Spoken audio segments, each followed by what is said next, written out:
गौरी माँ काली की बहुत बड़ी भक्त थी। उसका नियम था रोजाना माँ काली के मंदिर जाना और पूजा आरती करना।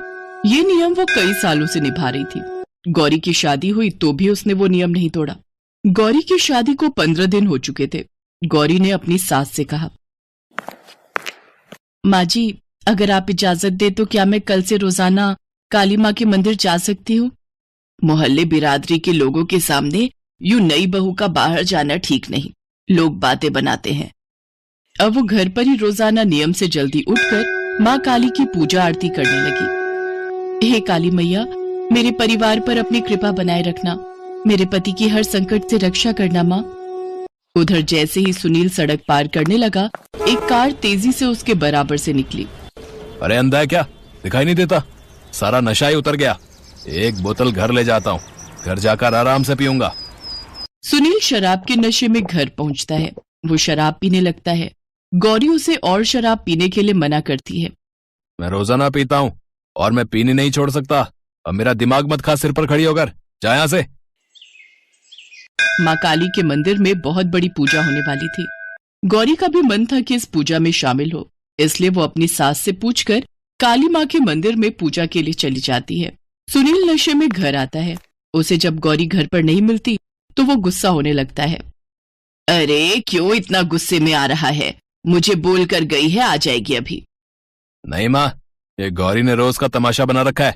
ये मंदिर और पूजा के बहाने न जाने कहाँ घूमने और किससे मिलने जाती है। मैं आज इसकी पूजा पाठ निकाल कर ही रहूंगा। मैं गौरी को घर लेकर आता हूँ। इधर सुनील गुस्से में उसे लेने के लिए जाता है। सुनील नशे में बाइक चला रहा था। अचानक वो सामने से आकर कार को नहीं देख पाता और उसका एक्सीडेंट हो जाता है। यमराज सुनील की आत्मा को अपने साथ यमपुरी लेकर पहुंचे। सुनील की आत्मा अपने आप को यमपुरी में देखकर घबरा गई। मैं यहाँ क्या कर रहा हूँ? आप कौन है? हे मानव, अब तुम मर चुके हो। तुम आत्मा में बदल गए हो। तुम्हारी आयु पूरी हो चुकी है, इसलिए तुम अब यहीं रहोगे एक आत्मा बनकर। नहीं, मैं ऐसे नहीं मर सकता। मैं ऐसे कैसे मर सकता हूँ? तभी वहाँ माँ काली आती हैं। प्रणाम देवी माँ, आप और यमपुरी में? मेरी भक्त गौरी आज मेरे मंदिर में सुनील की रक्षा की प्रार्थना कर रही है। वो मुझसे सदा सुहागन रहने का आशीर्वाद पहले ही प्राप्त कर चुकी है, क्योंकि उसने मेरी हमेशा से ही बहुत पूजा और सेवा की है। उसकी भक्ति से प्रसन्न होकर मैंने उसके ऊपर सदैव सुहागन रहने का आशीर्वाद बनाया हुआ है। और आप तो जानते ही हैं, जो सुहागन स्त्रियां मेरी पूजा सच्चे मन से करती हैं, मैं उनके सुहाग की सदैव रक्षा करती हूँ। पर लगता है सुनील ने अवश्य ही कोई गलती की है, जिसके कारण वो मृत्यु को प्राप्त हुआ है। पर देवी मैया के आशीर्वाद से गौरी का भाग्य भी सुनील के भाग्य के साथ जुड़ गया। परंतु सुनील ने अपनी ही गलती से अपने आप को मृत्यु तक पहुंचा दिया। मुझसे बहुत बड़ी भूल हो गई देवी मैया। मुझे वापस अपनी पत्नी के पास जाना है। हे यमराज, मेरी भक्त गौरी सुबह से ही भूखी प्यासी मंदिर में मेरी पूजा अर्चना कर रही है, इसलिए मैं अपनी भक्त के सुहाग को पुनः जीवन दान दे रही हूँ। मैं जानती हूँ मेरे इस निर्णय से आप भी सहमत होंगे। हे देवी माँ, आपकी तो शक्ति अपार है। सुनील, आज तुम अपनी पत्नी गौरी के कारण ही पुनः जीवन को प्राप्त कर रहे हो, क्योंकि माँ काली का आशीर्वाद तुम्हारी पत्नी के ऊपर है, जिसका सारा श्रेय तुम्हारी पत्नी गौरी को जाता है। वो देखो, तुम्हारी पत्नी को तुम्हारे एक्सीडेंट के बारे में पता चला तो वो दौड़ती हुई हॉस्पिटल पहुंची है और माँ काली को याद करके तुम्हारे जीवन की सुरक्षा की प्रार्थना कर रही है। गौरी सुनील से लिपट लिपट कर माँ काली को याद कर रही है। सुनील की आत्मा की आंखों में आंसू थे। उसकी आत्मा माँ काली और यमराज जी को धन्यवाद कहकर अपने शरीर में वापस लौट आती है। सुनील की आंखें खुलती हैं। वो सब कुछ भूल चुका था जो कुछ देर पहले यमपुरी में हुआ था, पर उसके अंदर नया बदलाव था। अपने पति को जीवित देखकर गौरी की खुशी का ठिकाना नहीं था। कुछ दिन बाद सुनील बिल्कुल ठीक हो जाता है। गौरी, न जाने आज माँ काली के मंदिर जाने की बहुत इच्छा हो रही है। मैं चाहता हूँ मैं तुम्हारे और माँ के साथ माँ काली के मंदिर में जाऊं और उन्हें प्रणाम करके उनका आशीर्वाद ग्रहण करूं। मैं उनके दर्शन करना चाहता हूँ गौरी। हे माँ काली, आपकी सदा ही जय हो। आपने मेरी झोली खुशियों से भर दी माँ। सुनील माँ और गौरी के साथ मंदिर जाता है और माँ काली के दर्शन करता है। उस दिन से गौरी की जिंदगी में माँ काली की कृपा से ढेरों खुशियाँ आ जाती हैं।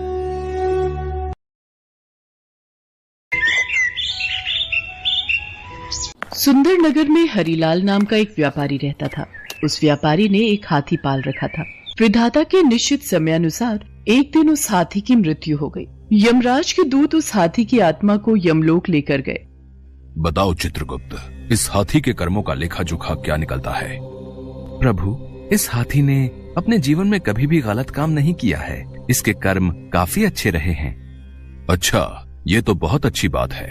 हम तुम पर प्रसन्न हैं गजराज, क्योंकि तुमने अपने जीवन में हमेशा सत्कर्म ही किए हैं। इसीलिए मांगो, तुम क्या इच्छा रखते हो? मैं तुम्हें वापस पृथ्वी लोक पर भेजना चाहता हूँ। यमराज जी, यदि आप मेरे ऊपर प्रसन्न हैं और मेरा दूसरा जन्म होना है तो मुझे किसी भी जीव योनि में जन्म दे दीजिए, पर मेरे ऊपर किसी भी मनुष्य का अधिकार न रहे। मैं मनुष्य के बंधन में न रहूं, क्योंकि मनुष्य के साथ रहना सबसे कठिन कार्य होता है। हाथी की ऐसी बातें सुनकर यमराज काफी आश्चर्यचकित हो गए। उन्होंने हाथी से कहा, हे गजराज, ये तुम क्या कह रहे हो? मैं तो यही जानता हूँ कि मनुष्य जाति सबसे अच्छी होती है, वो सबसे ज्यादा बुद्धिमान होते हैं।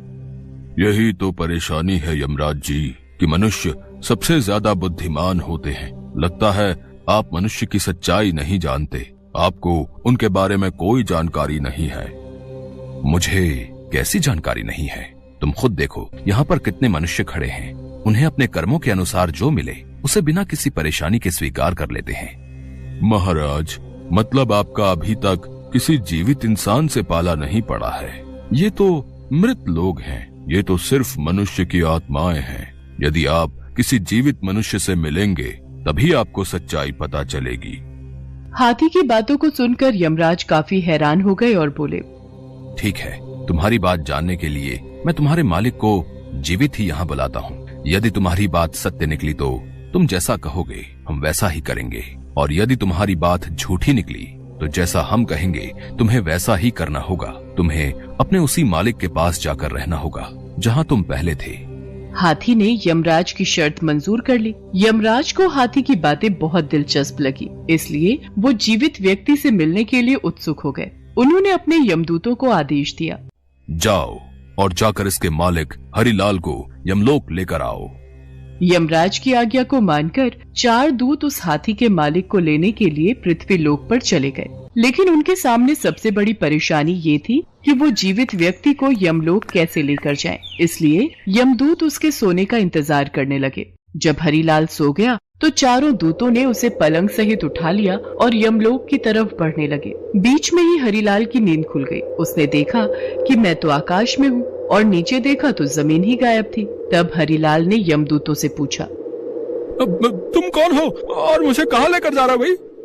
हम यमदूत हैं और तुम्हें यमलोक यमराज के पास ले जा रहे हैं। यमलोक तो लोग मृत्यु के बाद जाते हैं, लेकिन मैं तो जिंदा हूँ। आज वहाँ पर जीवित व्यक्ति की ही जरूरत है, इसीलिए हम तुम्हें यमलोक लेकर चल रहे हैं। एक हाथी का कहना है कि तुम उसके मालिक हो, इसलिए यमराज जी ने तुम्हें यमलोक बुलाया है। अब वो खुद मर गया तो उसने मुझे भी ऊपर बुला लिया। परेशान हरिलाल ने तरकीब लगाने की सोची ताकि उसका जीवन सुरक्षित रहे। हरिलाल बचने का उपाय सोचता रहा। तभी उसकी नजर अपने पलंग के ऊपर रखे कागज और कलम पर गई। उसने कागज और कलम उठाया और उस पर कुछ लिखा। थोड़ी देर में वो यमलोक पहुंच गया। हरिलाल को देखकर यमराज जी जोर जोर से हंसने लगे। ये देखो, तुम्हारा मालिक आ गया। वैसे गजराज, तुम इतने विशालकाय ताकतवर जानवर होकर इससे डर रहे हो। थोड़ा सब्र कीजिए महाराज, आपको सब पता चल जाएगा। यमराज जी हरिलाल को अपने पास बुलाते हैं तो हरिलाल कहता है, यमराज जी, क्या आपको पता है मैं कौन हूँ? मैं तो सिर्फ इतना जानता हूँ कि तुम इस हाथी के मालिक हो। इसके अलावा मैं तुम्हारे बारे में कुछ नहीं जानता। अब तुम ही बता दो कि तुम कौन हो। ये लीजिए, आप ये पढ़कर ही जान लीजिए कि मैं कौन हूँ। हरिलाल यमराज जी को वो कागज देता है जिस पर उसने आते हुए कुछ लिखा था। यमराज जी कागज को पढ़कर हैरान रह जाते हैं और अपने सिंहासन से नीचे उतर जाते हैं और अपनी जगह हरिलाल को सिंहासन पर बैठा देते हैं। यमराज जी, आज से यमलोक पर से आपका शासन समाप्त हुआ। मैं यहाँ का राजा हूँ, मैं जैसा कहूँगा हर किसी को वैसा ही करना होगा। अब देखिए यमराज जी, आगे आगे क्या होता है। अब से स्वर्ग और नरक का झंझट खत्म, सभी मरने के बाद स्वर्ग जाएंगे।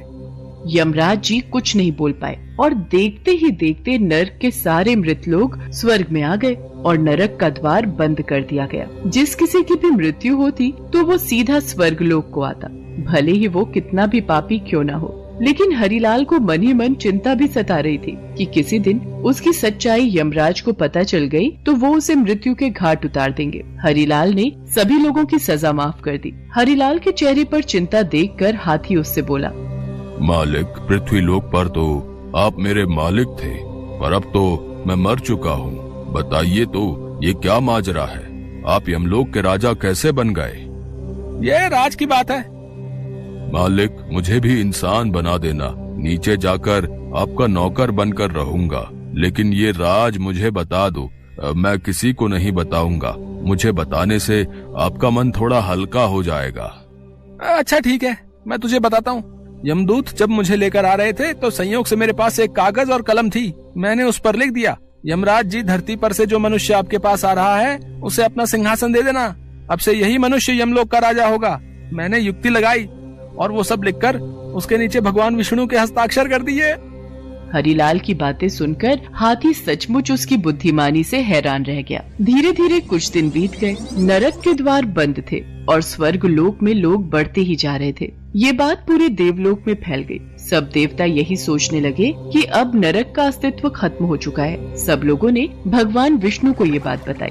भगवान विष्णु इस बात से हैरान थे कि आखिर यमलोक में कौन आ गया है जिस कारण ये सब हो रहा है। भगवान विष्णु यमलोक पहुंच गए और देखा कि यमलोक के द्वार पर यमराज बैठे हुए थे। ये देखकर भगवान विष्णु ने यमराज से कहा, यमराज जी, यदि आप बाहर बैठे हुए हैं तो यमलोक के सिंहासन पर कौन है?